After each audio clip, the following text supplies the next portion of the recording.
아멘. 감사합니다.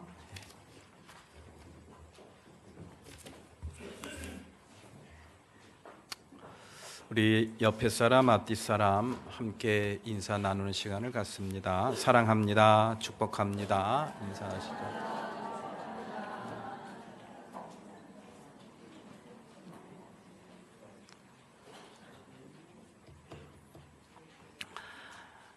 오늘 야고보서 강해를 한 지 13주가 지났습니다. 로마서를 마치고 행함의 믿음을 강조한 가르침을 준 그런 야고보서를 시작을 한 지 13주가 지났습니다. 여러분들 기억에 남는 게 뭐가 있을까 궁금합니다. 솔직히 우리 윤원자 권사님은 맨 앞에 앉아서 이렇게 하는 거니까 특별한 의미는 없습니다. 예. 혹시 기억나시는 거 있습니까? 예. 없어도 괜찮습니다. 때가 되면은 다 이제 기억이 나게 되리라 생각이 됩니다. 어쨌든 오늘이 마지막 야고보서 강의 시간입니다. 언제 또 야고보서 말씀을 또 갖고 강의를 할지는 모르겠습니다만은 대개 글을 쓰거나 또 무슨 설교 또 강연을 할 때 자기가 하고 싶은 말을 어디다 배치를 하죠? 주로 마지막에다가 주로 배치를 합니다. 이러이러해서 이렇게 됐으면 한다, 이렇게 되어야 된다, 이러면서 결론을 주로 마지막에 많이 냅니다. 이 야고보서도 마찬가지인 것 같아요. 야고보서 기자가 이 초대교회의 처한 상황을 보면서 이거는 아닌데라는 그런 심각한 고민이 이 야고보서 전반부와 중반부에 잘 묻어나고 있죠. 그러면서 마지막으로 그러한 문제를 극복하고 또 회복하기 위해서 이렇게 해야 됩니다. 이런 간절한 심정으로 오늘 본문 말씀을 기록을 한 게 아닌가 그런 생각을 합니다. 오늘 말씀의 핵심은 능력을 상실한 초대교회의 모습을 간접적으로 보여주고 있습니다. 야고보 기자는 예수님의 큰 동생, 혈육으로 알려져 있죠. 이 야고보는 사도행전 2장에 나타난 그런 놀라운 초대교회의 역사의 현장을 생생하게 지켜봤던 그러한 사람입니다. 정말 대단했죠? 여러분들 사도행전 2장 말씀을 한번 잘 살펴보십시오. 엄청난 일들이 이 초대교회에 일어났던 것을 볼 수가 있어요. 기도하면은 모든 병이 다 낫습니다. 그리고 귀신 들린 사람을 데려오면은 귀신 들린 사람이 멀쩡한 사람으로 변화되는 그런 놀라운 기적이 일어났어요. 그리고 저는 무엇보다 제일 기억에 오래 남는 게 이 베드로 사도가 한번 말씀을 선포했더니 하루에 몇 명이 회개하고 돌아왔다 그랬습니까? 3,000명. 와, 3,000명이 회개하고 돌아와서 세례를 받았다 그랬어요. 그러니까 우리 교인들 등록되어 있는 교인들 다 합하면은 300명 한 중반 정도 이렇게 되는 걸로 파악이 됩니다만은 우리 교인 수의 제적의 10배가 하루에 그냥 사람들이 예수 믿겠다고 이제 나타난 겁니다. 이거 얼마나 대단한 역사입니까? 이러한 놀라운 일들이 언제부터인가 서서히 식어가는 거예요. 냉랭해지고 공동체에 대한 뜨거운 헌신이 식어지고 사라지고 열정도 사라지고 기도의 능력도 사라지는 그러한 교회의 모습을 이 야고보서 기자가 지켜보는 겁니다. 마음이 굉장히 답답한 거예요. 이거 왜 그럴까? 그러면서 야고보 기자가 이제 서두에부터 강력하게 강조했던 것이 바로 뭡니까? 행함이 없는 믿음은 죽은 믿음이다. 그러니까 행함이 있는 믿음이라는 게 뭡니까? 그게 바로 믿음의 능력이죠. 믿음의 능력이 나타나는 거예요. 그러니까 믿음의 능력이 없는 것은 바로 믿기만 했지 또 입술로만 주장을 했지 전혀 삶 속에 어떠한 변화가 나타나지 않는 것이죠. 결국 행함이라는 것과 믿음의 능력이라는 것은 서로 같은 의미라고 우리가 볼 수가 있는 것입니다. 그래서 야고보서 기자는 그 배경을 왜 그럴까 이렇게 점검을 하면서 오늘 본문 말씀에 기도와 찬송을 여기서 권하고 있어요. 바로 13절 말씀이죠. 여러분 가운데 고난을 받는 사람이 있습니까? 그런 사람은 기도하십시오. 즐거운 사람이 있습니까? 그런 사람은 찬송하십시오. 기도와 찬송, 찬송과 기도, 이 두 가지 내용은 살아계신 하나님을 믿는 자들에게 나타나는 아주 대표적인 반응입니다. 여러분들 예배 드리러 또 이렇게 주일날 이렇게 주님 예배당을 찾으셨는데요. 여러분들 오시면은 주로 기도하고 찬송, 이거가 바로 예배의 주를 이루고 있지 않습니까? 기도와 찬송, 이것은 살아계신 하나님에 대한 이 그리스도인들의 반응이에요. 하나님을 믿는 사람들이 하나님에게 반응하는 그런 방식이 바로 이 기도와 찬송입니다. 그런데 그 기도와 찬송, 이 초대교회 백성도들이 하나님 앞에 보이는 그러한 기도와 찬송이, 또 그 찬송과 기도가 이게 뭔가 문제가 있다는 그런 이야기예요. 그거로부터 믿음이 굳건하게 서고 든든히 자라고, 그리고 헌신과 봉사와 또 뜨거운 이 복음을 전하는 그런 전도의 열정이 거기서부터 살아나는 건데, 이 기도와 찬송, 찬송과 기도를 입술로 부르긴 하고 고백은 하는데 이 역사가 안 나타나는 거예요. 아무리 백날을 기도해도 삶의 변화가 보이지가 않고 아무런 역사가 나타나질 않는 겁니다. 그래도 해오던 거니까 그냥 해야지 하면서 그치지는 못하고 그냥 순서에 따라서 그냥 형식적으로 그냥 입술로 내뱉는 그러한 모습, 이러한 모습이 야고보 기자에게는 상당히 안타깝게 보이는 겁니다. 왜 그럴까? 몇 년 전에는 안 그랬는데 왜 그럴까?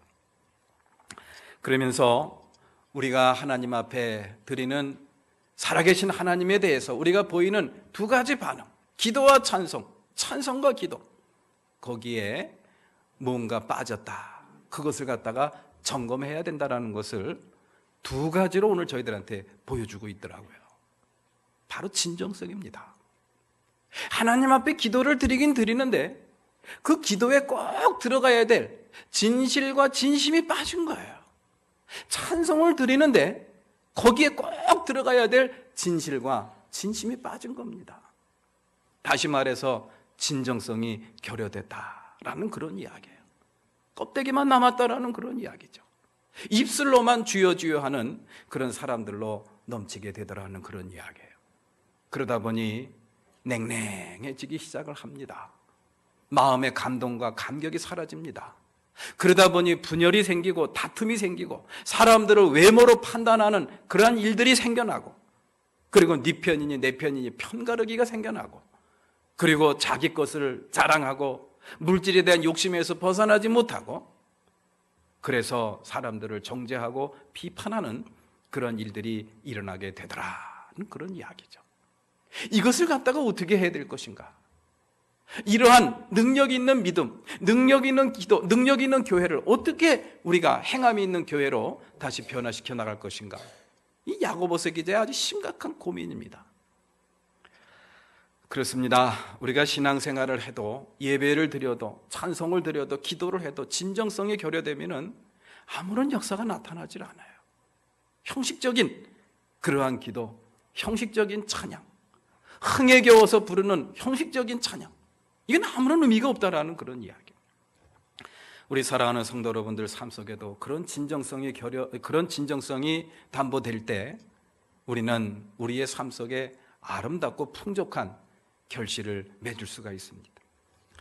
언젠가도 제가 그런 이야기를 드린 적이 있죠. 우리 법원 사거리에서 그 구두 수선을 하시는 그런 사장님이 계신데, 그분이 저를 얼마나 잘 보셨는지 어쨌는지 아무한테나 그런지는 잘 모르겠습니다만은, 목사님 제가 별장을 지어놨는데 다 지으면은 목사님 언제든지 와서 편하게 쉬도록 제가 열쇠를 드릴 테니까 거기 와서 한번 쉬세요.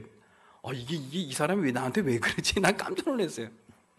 그래서 제가 그냥 겉으로 건성으로 예 고맙습니다. 그리고 잊어버렸습니다. 잊어버렸는데 엊그제 또 만났어요. 제가 자전거를 타고 농협을 막 가는데 저하고 딱 만난 거예요. 안녕하세요. 목사님 저희 별장 다 줬습니다. 준공검사가 나왔는데 제가 열쇠를 드릴 테니까 언제든지 가서 쉬고 싶을 때 가서 쉬세요. 저는 잊어버렸거든요. 한 귀로 듣고 한 귀로 흘러버렸어요. 그냥 뭐 별장 지었다고 자랑하려고 그러시는 거겠지 뭐. 근데 중공검사 이제 곧 나니까 중공검사 마치면은 언제든지 갈 수 있어, 쉴 수 있으니까 제가 열쇠를 드리겠다는 거예요. 진정성이라는 게 이런 거죠, 그죠? 진정성이라는 게 이런 거예요. 진짜구나. 우리 사랑하는 성도 여러분들의 믿음도 이래야 됩니다. 저 사람의 믿음은 진짜구나. 그냥 건성으로 믿는 게 아니구나. 진짜 믿음이구나. 이러한 믿음의 진정성이 담보되기 위해서 우리가 두 가지를 점검해야 된다는 것을 이 야고보서 기자가 이야기를 해주고 있어요. 이 믿음의 진정성이 담보되지 않으면 믿음의 놀라운 기적과 역사 체험할 수가 없어요. 자, 첫 번째로 우리가 점검해야 될 게 바로 뭐냐? 한번 따라서 해보시죠. 믿음으로 해라. 기도를 하던 찬송을 하던 그 속에 담긴 믿음을 체크, 점검해 보라는 그런 이야기. 그래서 믿음의 기도를 하라는 뜻으로 병든 사람을 낫게 하는 기도를 이 야고보 기자가 이렇게 이야기를 하고 있습니다. 오늘 본문 말씀 15절 말씀이죠. 믿음으로 간절히 드리는 기도는 병든 사람을 낫게 할 것이니 주님께서 그를 일으켜 주실 것입니다. 아멘. 오늘 15절 말씀. 믿음으로 간절히 드리는 기도는 병든 사람을 낫게 할 것이다. 자, 이게 믿음으로 드리지 않는 기도도 있다라는 그런 이야기죠. 이 말씀은. 그 믿음으로 드리지 않는 기도는 거꾸로 하면은 아무 소용이 없다라는 그런 이야기예요. 그러면서 오늘 야고보서 기자는 저희들에게 우리와 본성, 호모이 오파데스, 이 본성이 같은 엘리야의 기도를 실례로 들고 있습니다. 우리와 본질적으로 성정이 우리와 똑같은 인간이지만은 그의 기도를 통해서 놀라운 기적을 맛보게 되었다. 놀라운 기적이 일어났다라는 그런 이야기예요. 엘리야 선지자가 기도했는데 3년 6개월 동안 비가 안 왔습니다. 그리고 다시 기도했더니 3년 6개월 동안 안 왔던 비가 내렸어요. 우리는 그러한 것들을 보면은 그분 참 대단한 사람인가 보다. 우리하고는 뭔가 유전자가 다른 분인가 보다. 아마 이렇게 생각을 할 거예요. 근데 야고보 기자의 주장은 그게 아니에요. 우리하고 똑같은 인간이라는 그런 이야기예요. 예? 피곤하면은 뭐 주일 예배도 빠지기도 하고, 그리고 또 어디 가고 싶은 데 있으면은 그냥 뭐 놀러도 가시고, 그냥 신경질 나면 화도 좀 내고, 또 슬슬 거짓말도 좀 하고, 뭐 그렇게 우리하고 똑같은 인간입니다. 그런데 그 엘리야는 어떻게 기도를 했기 때문에 그게 3년 6개월 동안 비가 내리지 않았다가 어떻게 기도를 했길래 비가 내리느냐는 그런 이야기예요. 기도에도 다 차원이 있다라는 것을 이 야고보 기자는 저희들한테 가르쳐주고 있습니다. 그냥 건성으로 기도하지 말라는 그런 이야기예요. 믿음으로 간절히 기도하라는 그런 이야기입니다. 믿음으로 드리는 기도라는 게 과연 무엇인가? 믿음으로 드리는 기도라는 게 과연 무엇인가? 글쎄요, 우리 사랑하는 성도 여러분들도 아마 잘 아시겠습니다만은 저는 무엇보다도 방향을 잘 잡는 게 믿음으로 드리는 기도의 모습이 아닌가라는 생각이 들어요. 방향을 잘 잡는 기도. 이 기도는 누구한테 드리는 겁니까? 기도는 하나님께 드리는 거죠. 하나님께 드리는 거예요. 그러니까 우리는 이것을 갖다가 참 간과할 때가 참 많습니다. 특히 이 공중기도할 때, 대중기도할 때 그런 경우를 참 많이 보게 돼요. 아무개 권사님 이번 주 기도 좀 해주세요. 순서 좀 맡아주세요. 그러면 저 기도 못해요. 저 기도시키면 교회 안 나갈 거예요. 뭐 우리 교회는 그런 교회는 안 계시죠? 아마 다른 뭘 잘하려고 합니까? 그냥 하나님한테 하는 거예요. 하나님, 우리 교회가 이렇습니다. 또 내가 이렇습니다. 그러니 좀 이런 사람이 됐으면 좋겠고 이런 교회가 되었으면 좋겠네요. 그냥 그렇게 소박하게 이야기하는 거예요. 언젠가도 말씀을 드렸습니다만 우리 교회 대중기도를 처음 한 그런 집사님이 지금은 권사님인데 계셨습니다. 그분이 첫 8시 예배 때 대중기도를 시작을 하면서 주머니에서 그냥 뭐 부지직 꺼내더니 한숨을 푹 쉬더니 아휴, 하나님, 이거 오늘 기도 순서인데 우리 집사람이 기도 잘하라고 써줬는데 그냥 제가 하고 싶은 말 할게요. 이러더라고요. 제가 얼마나 긴장이 되는지 몰라요. 대중기도를 하는데, 공중기도를 하는데 주일 8시 일부 예배 시간에 기도 잘하라고 우리 집사람이 어제 저녁에 이렇게 종이에다 써줬는데 제가 그냥 하나님께 그냥 드리겠습니다. 말씀드리겠습니다. 이러면서 이제 그냥 그 속된 표현로 주절주절 이제 이렇게 말씀을 하시는 거예요. 근데 무슨 내용인지 지금 잘 기억은 안 납니다만은 거기서 진정성이 느껴지더라고요. 아, 그래. 저게 기도구나. 저게 기도구나. 예, 잘하려고 하지 마세요. 하나님한테 뭘 잘하려고 합니까? 그냥 나오는 대로 하세요. 그냥 하고 싶은 얘기 하세요. 왜? 기도는 하나님께 하는 겁니다. 사람들 들으라고, 목사님 들으라고 하는 기도 아니에요. 저도 그런 이 설교를 준비하면서 그런 생각을 했습니다만은 가끔 가다가 교우들 가운데 안수 기도를 해달라는, 또 축복 기도를 해달라는 그런 부탁을 많이 받아요. 그러면은 저는 이제 버릇이 나옵니다. 이 사람의, 이 권사님, 이 집사님, 이 아이의 사정, 이 아이가 뭘 바라고 있는가를 갖다가 심리적으로 잘 분석하고 파악해가지고 그걸 막 이야기를 해요. 기도하고 나면은 내가 이게 하나님한테 기도한 건가? 이 사람 들으라고 기도한 건가? 막 헷갈려요. 바꿔야 되겠구나. 하나님께 드리는 기도로 바꿔야 되겠구나. 사람 들으라고 하는 기도가 아니라 하나님께 기도로 해야 되겠구나 라는 그런 생각이 들었습니다. 마태복음 6장 8절 말씀에 보면은 하나님 너희 아버지께서는 너희가 구하기 전에 너희에게 필요한 것이 무엇인지를 알고 계신다 이랬습니다. 우리가 구하기 전에 우리가 무엇을 구할지, 무엇이 필요할지 하나님은 다 아신다? 모르신다? 아신다는 거예요. 그런데 데살로니가전서 5장 17절 말씀에 보면은 너희는 끊임없이 기도해라. 끊임없이 기도하라는 게 뭐예요? 쉬지 말고 기도하라는 그런 이야기예요. 하나님 다 아신다며요. 내가 뭘 필요한지 아신다며. 근데 왜 끊임없이 쉬지 말고 기도하라는 거는 또 뭔 말씀이십니까? 왜 자꾸 기도하라는 거예요? 여기에서 우리는 우리를 향하신 하나님의 뜻을 읽을 필요가 있죠. 하나님께 기도를 드리는 것은 문제 해결이 목적이 돼서는 안 된다라는 그런 이야기예요. 그러한 문제를 통해서 또 그러한 기도라는 그러한 과정과 절차를 통해서 하나님께서 우리에게 원하시는 것이 있습니다. 우리와 교제하기를 원하시고 우리와 친밀하게 되기를 원하시고 어느 정도 친밀하게 되기를 원하십니까? 주님과 내가 하나가 되기를 원하시는 거예요. 둘이 아니라 하나가 되기를 원하시는. 그렇습니다.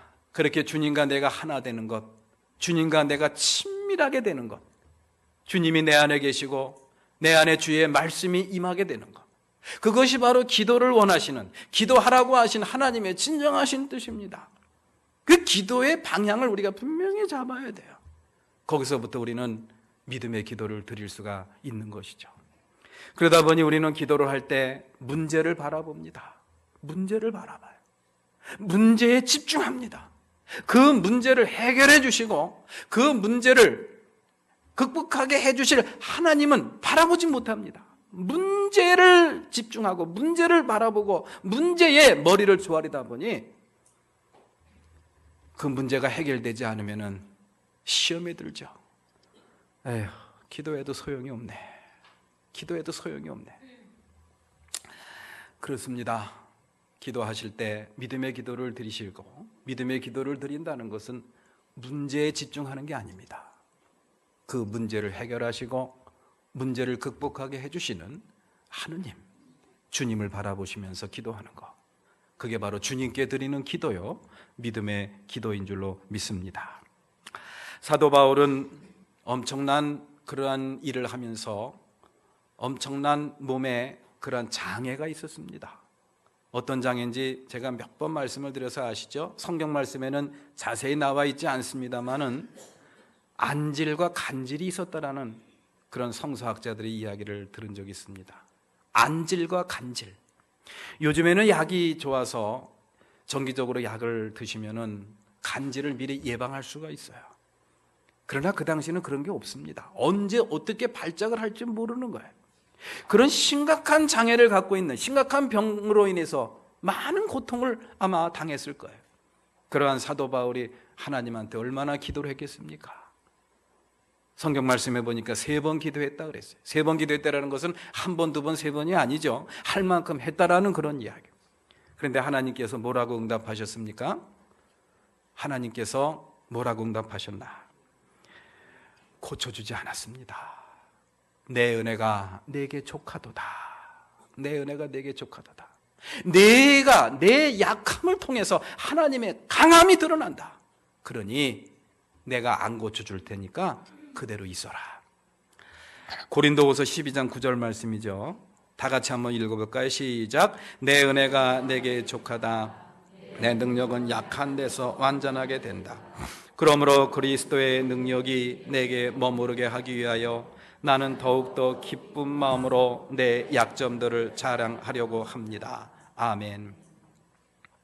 문제를 놓고 하나님한테 기도했습니다. 그런데 그 문제는 해결이 안 됐습니다. 문제는 여전히 남아있지만 굉장한 큰 변화가 생겼어요. 더 이상 사도 바울에게 있어서 그 몸의 약점, 몸의 고통과 병이 문제가 됐어요? 안 됐어요? 문제가 더 이상 안 된 거예요. 이게 바로 해결된 겁니다. 이게 이런 식으로 하나님께서는 역사를 하시는 거예요. 문제를 바라보고 기도를 하는 것이 아니라 그것을 극복하게 하시고 해결하시는 하나님을 바라보고 하는 기도. 그게 바로 믿음의 기도고, 믿음의 기도를 드리는 사람들에게 나타나는 기적과 역사는 이런 식으로 나타나게 되더라는 그러니 하나님하고의 관계, 그것이 기도의 궁극적인 목표입니다. 그것이 믿음으로 드리는 간절한 기도의 궁극적인 은총입니다. 그 다음에 믿음으로 드리는 기도는 염려하지 않는 것이죠. 믿음으로 하는 기도란 염려하지 않는 것입니다. 빌립보서 4장 6절 말씀을 봅니다. 아무것도 염려하지 말고 모든 일을 오직 기도와 간구로 하고 여러분이 바라는 것을 감사하는 마음으로 하나님께 아뢰십시오. 기도하면은 그것으로 끝내라는 그런 이야기입니다. 그것 때문에 안달복달하고 근심하고 걱정하고 염려하면은 그것이 하나님한테는 굉장한 불명예가 됩니다. 이 녀석이 나한테 기도를 하긴 했는데 나한테 기도를 들어달라는 건가 말라는 건가? 나한테 맡겼으면 그걸로 끝내야지 왜 지가 걱정을 하나? 기도하고 염려하는 것은 하나님에 대한 불신입니다. 무시하는 태도입니다.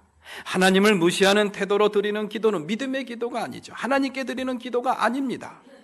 하나님을 진정 아버지로 고백하는 사람의 태도가 아니죠. 하나님께 기도하고 나서 염려하는 것은 불신의 모습입니다. 믿음으로 드리는 기도의 모습이 아닙니다. 어떤 여자 권사님이 새벽 기도하러 나가면서 깨워달라고 하는 고3짜리 아들을 깨우면서 열심히 공부해라. 엄마는 새벽 기도 나가서 열심히 기도하고 올게. 이렇게 깨우고 나갔습니다. 그리고 눈물 콧물을 흘리면서 우리 아들 공부 잘하게 해주십시오. 시험도 잘 준비하게 해주십시오. 열심히 기도했습니다. 그리고 나서 뿌듯한 마음으로 이제 집에 들어와서 아들 방을 탁 여는데 불 끄고 자고 있는 거예요. 신경질이 팍 나는 겁니다. 머리가 돌아버리는 거예요. 흔들어 깨우면서 야 이놈아, 너는 도대체 어떻게 돼 처먹은 놈이냐. 엄마는 너를 위해서 눈물 콧물을 흘리면서 추운 찬바람 맞아가면서 이렇게 기도했는데 너는 도대체 어떻게 된 놈이야. 어떻게 된 놈이야. 우리 교인이 그랬다는 게 아닙니다. 제가 들은 얘기가 그렇다는 거예요. 우리 매원교회 교인은 안 그러죠. 그죠? 가서 이렇게 딱 이렇게 머리에다 대고 안수하면서 우리 딸, 우리 아들 편안하게 잘 쉬고 또 공부할 때 지혜와 총명함과 명철함을 주셔서 몇 배로 잘 깨닫게 해주십시오. 아마 기도하실 거예요. 흔들어 깨우면서 야 이놈아, 넌 도대체 어떻게 된 놈이냐, 신경질을 내는 부모. 이건 믿음으로 기도하는 사람의 모습이라고 할 수는 없죠, 그죠? 기도했으면 그 아들이 자든 말든 내버려 두세요. 하나님이 알아서 하시라고 맡기지 않았습니까? 근데 왜 안달복달하면서 깨우면서 신경질을 내느냐는 그런 이야기. 새벽 기도 갔다 와서.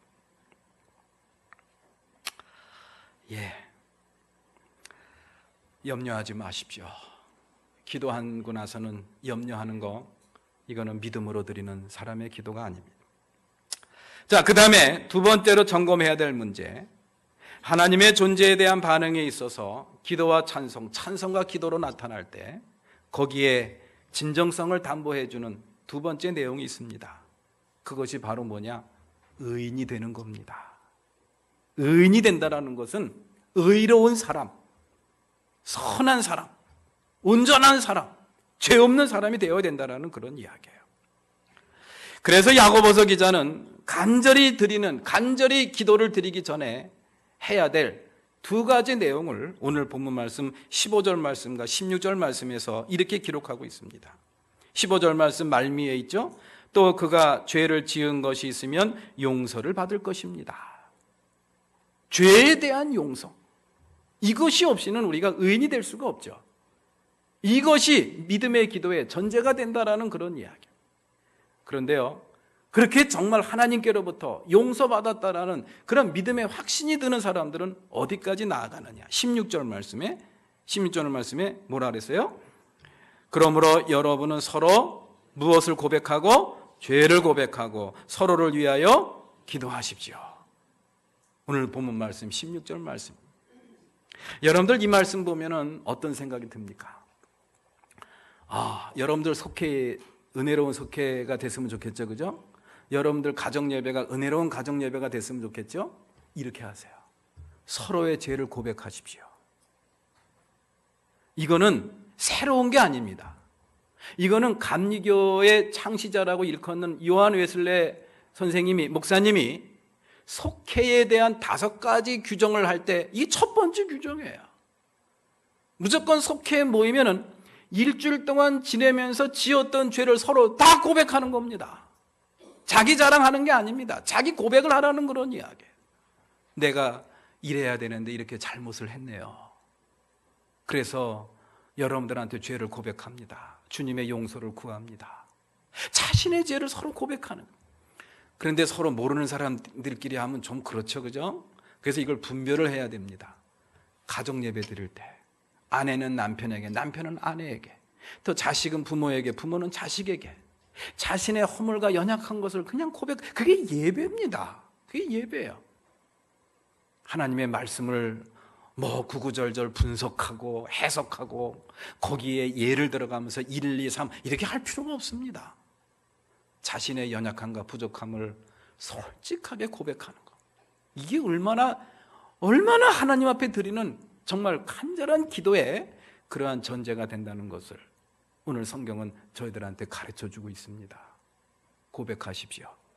저와 여러분들이 진정 하나님께로부터 용서받은 죄를 용서받았다는 확신이 들면은 고백 못할 이유가 없습니다. 고백을 하십시오. 거기서부터 믿음으로 드리는 역사하는 힘이 놀라운 효력이 발휘되는 그러한 기도가 거기서부터 시작된다는 것을 저희들한테 가르쳐주고 있습니다. 서로 자기 죄를 고백할 수 있다는 것, 그것은 하나님께로부터 죄를 용서받은 사람들이 할 수 있는 내용입니다. 그것이 바로 의인의 모습이고 역사하는 힘이 큰 기도를 드리는 비결이라는 것을 가르쳐주고 있습니다. 그렇게 하기 위해서 우리가 먼저 깨달아야 될 것이 있습니다. 죄를 죄로 아는 것입니다. 우리 그리스도인들이 하나님 앞에 담대히 설 수 있고 하나님 앞에 간절한 기도를 드릴 수 있는 그 비결이 바로 뭡니까? 자신의 죄를 죄로 깨닫는 겁니다. 정말 심각한 것은 자신의 죄를 죄로 깨닫지 못하는 겁니다. 죄에 대한 무지입니다. 죄에 대한 오판입니다. 여기서는 은혜로운 또 능력 있는 믿음의 삶을 살아갈 수가 없어요. 그거는 내 마음을 성찰하고 마음 수련을 통해서 얻어지는 게 아닙니다. 하나님을 마주해야 됩니다. 그리고 말씀을 마주해야 됩니다. 하나님을 마주하고 말씀을 마주할 때 그 말씀은 또 우리 주님께서는 성령을 통해서 우리의 잘못을, 우리의 연약함을, 우리의 허물을 깨닫게 하십니다. 베드로가 고기 잡고 있는데 예수님이 나타나셨습니다. 밤새도록 그물을 던졌는데 고기를 한 마리도 못 잡았어요. 낙심에 빠져 있을 때 예수님께서 베드로를 부르십니다. 베드로야, 저기 깊은 데 가서 그물을 던져봐라. 예? 누구십니까? 나는 30년 동안 고기를 잡은 어부인데 또 저기 깊은데 저쪽에는 내가 오늘 저녁에만 10번도 넘게 그물을 던졌는데 거기 고기 없습니다. 이러지 않았어요. 그냥 주님이 하라고 하시니까 그곳에 10번을 던졌지만 그럼에도 불구하고 그곳에 가서 그물을 던졌어요. 그랬더니 고기가 얼만큼 잡혔다 그랬습니까? 그물이 찢어질 만큼 잡혔다. 그런데 그물이 안 찢어졌죠. 예. 그리고 나서 이 베드로가 마음이 확 열리고 눈이 열리는 거예요. 그러면서 배를 땅에 대고 예수님한테 가서 무릎 꿇고 엎드려 머리를 조아리면서 했던 말이 있죠. 주님, 나는 죄인입니다. 나를 떠나소서.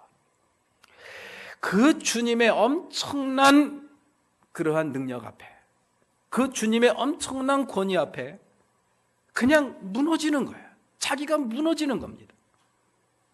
자신의 부족함만 한없이 드러나는 거예요. 이것이 바로 하나님을 마주할 때 주는 하나님의 은총입니다. 말씀을 마주할 때 주는 하나님의 은혜예요.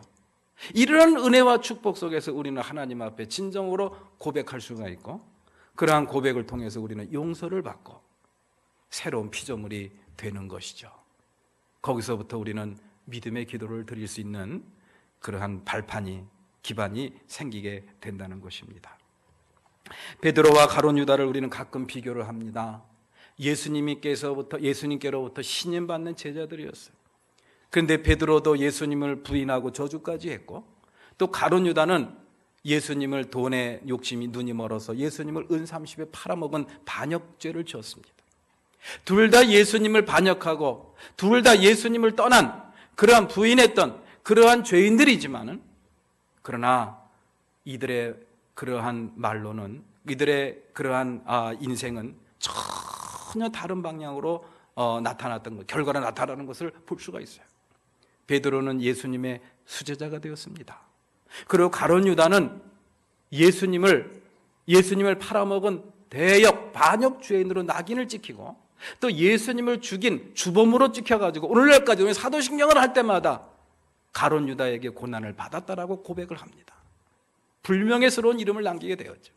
똑같은 잘못, 똑같은 죄를 지었는데 베드로는 수제자가 되었어요. 최고의 제자가 되고, 또 가룟 유다는 그냥 저주의 상징이 되었습니다.